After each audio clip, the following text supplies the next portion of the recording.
Welcome back, and right now we're going to move on to our second segment of today, talking about an initiative titled Ismauna. Well, this has to do with, especially when it comes to the children hearing loss and how to support them and how to work with them from a very early age and providing them with all medical treatments required, especially in rural areas and actually some of the children in the streets and all this. This is the real role of the NGOs in general. We're going to discuss this in more details with our guest, Dr. Amany Hola, and she's a physician and also she is head of one of the famous NGOs here in Egypt. Good morning, doctor. Good morning. Good morning, Dr. Hola, and to our surprise, because you're very prominently renowned with a huge project that you have been launching for years and years. It has been your life project, which is the street children. But now you are coming to the Breakfast Show with another massive project, which is Ismauna, or Hear Us, and it talks about the impaired hearing, which is such a hefty, very difficult task to be taken, especially with the trying to treat that, because it is limited and requiring a certain age. Otherwise, you won't be able to handle this difficulty. So, first of all, we salute you for this, but we would like you to elaborate more over this very important project. Actually, our aim is to take care of all people in difficulties. We are trying to develop whatever they have to make them reach a safe area. One of our main targets are the, of course, street children or children in difficulties, because if we are talking about neglected child who is already registered in a school but he doesn't go, he is in risk. He needs help before he becomes more in a worst stage, which is become homeless. But we are trying to catch problems before it becomes more difficult to find a solution for it. One of the aim projects that we are trying to help is Ismauna, which is actually is not our own project. It's another organization project which is called Amany Masr, but we are helping, and we have like a partnership together in this project.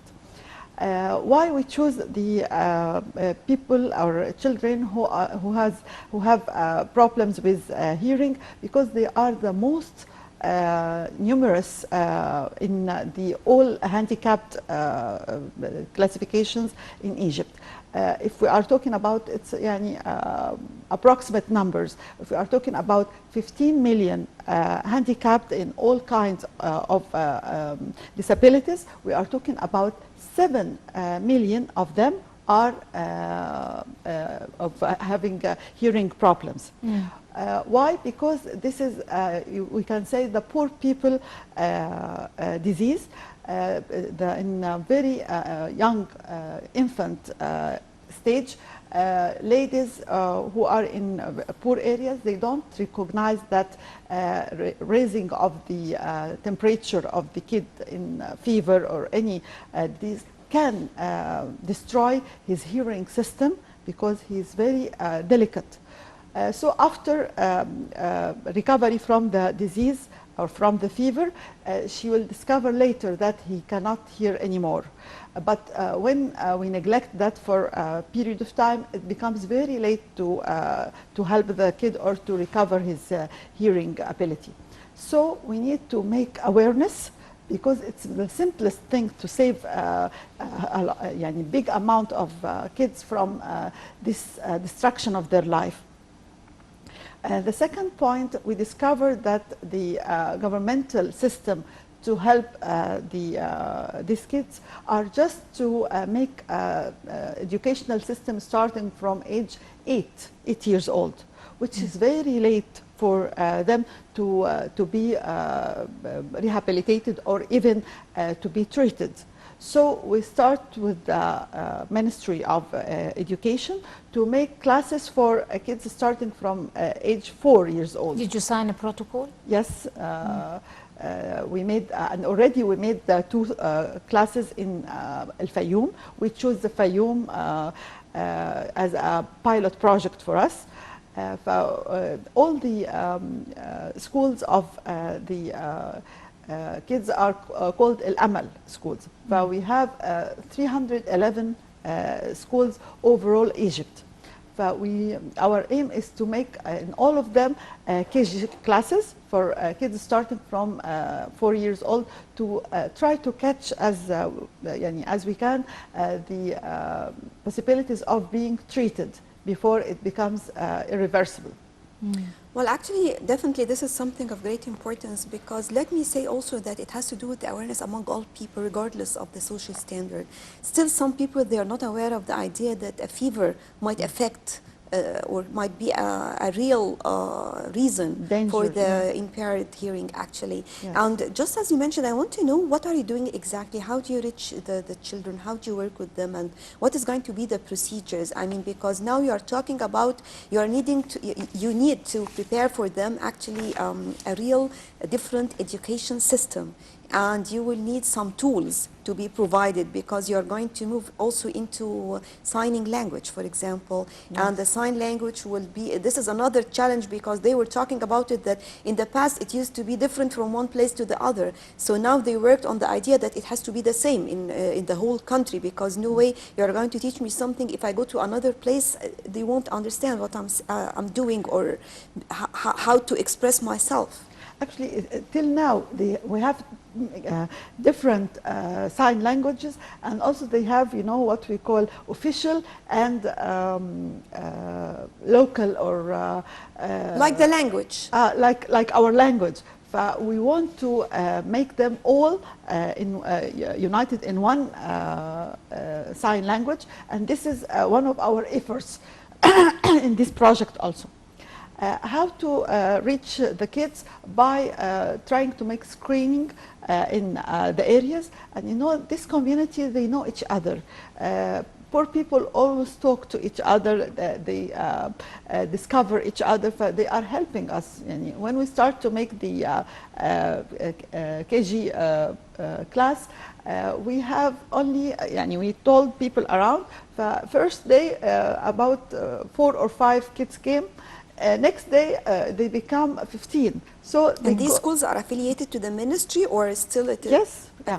Actually, so they are taking the same, the curriculum, all this, or you are still in the beginning? The KG curriculum is different. We are creating the curriculum, and it's of course very simple, just how to deal with the toys, how to express himself, his needs. But it's very simple. It's almost like the normal curriculum of KGs with a more with the sign language, of course. With the sign language, of course. And we are trying also the lips language. Actually, it helps much more.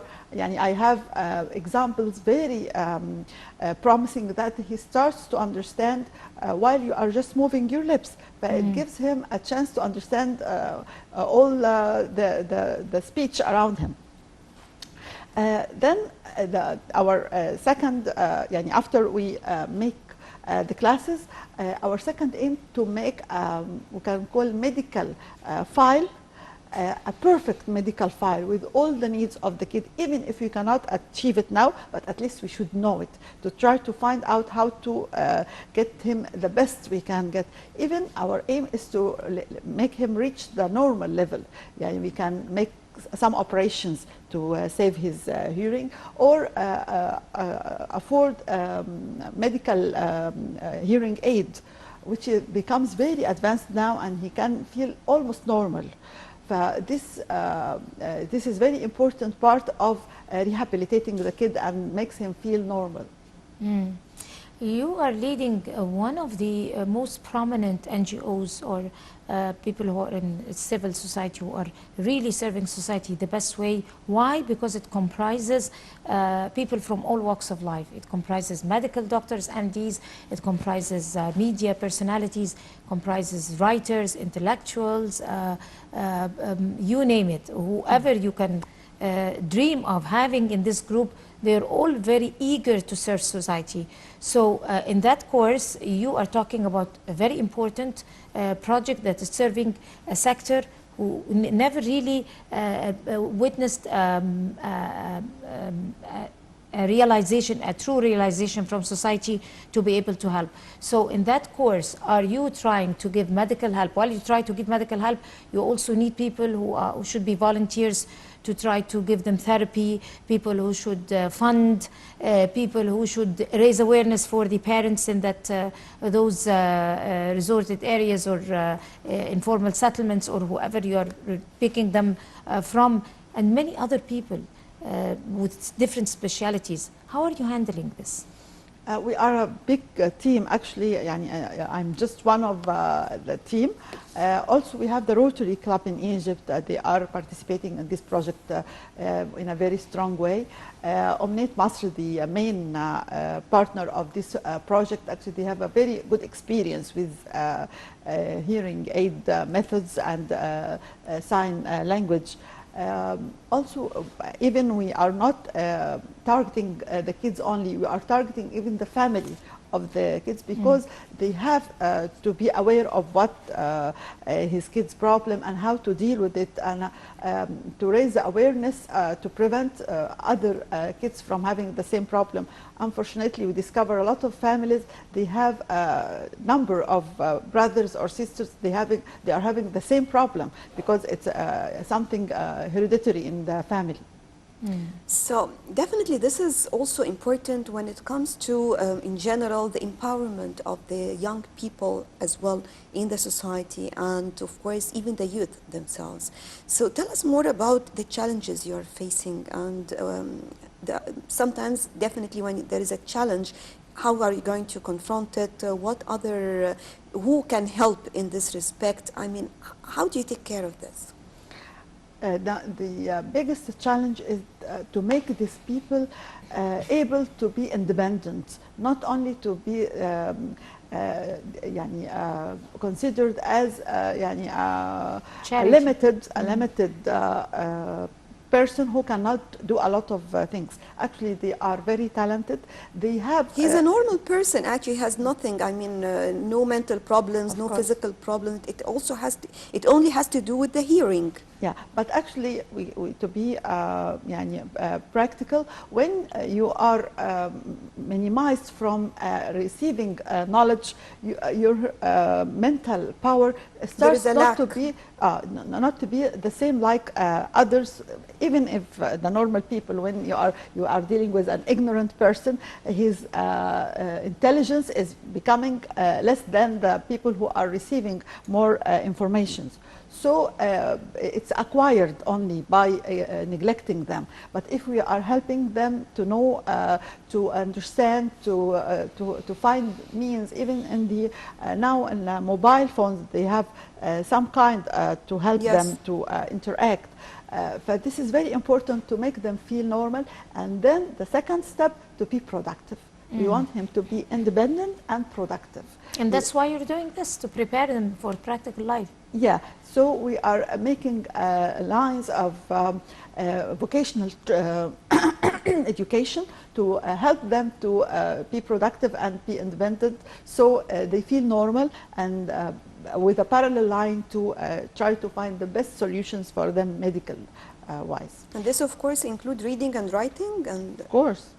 How are they doing in this respect? I mean, we are making even a nice program for the teachers to help them to reach a good level of being educated and can read and write perfectly. And in that sense, then again, while we try to take a thorough look or a comprehensive look over this huge project, you would not only need for, financial fund, you would also need for signing protocols with different ministries concerning other types of helps, with someone providing you with teachers, with educational help, with properly social help, with properly psychological help, and all this. So this could be some of the difficulties that you might overcome while you're trying to execute your project, because it's not only a project that is targeting treating hearing impairment, but also sorting out the whole problem. Yes. So how do Building you up the character, actually.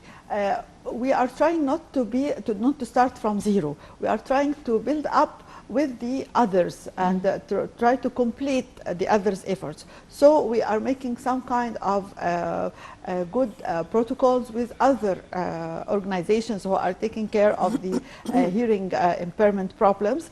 In the Ministry of Education, actually, they give us good help by opening up all the schools they have for hearing impairment kids, and they are helping us actually to improve their skills, the teachers' skills, the place equipment. We are trying to minimize our challenges by helping the others, not starting alone.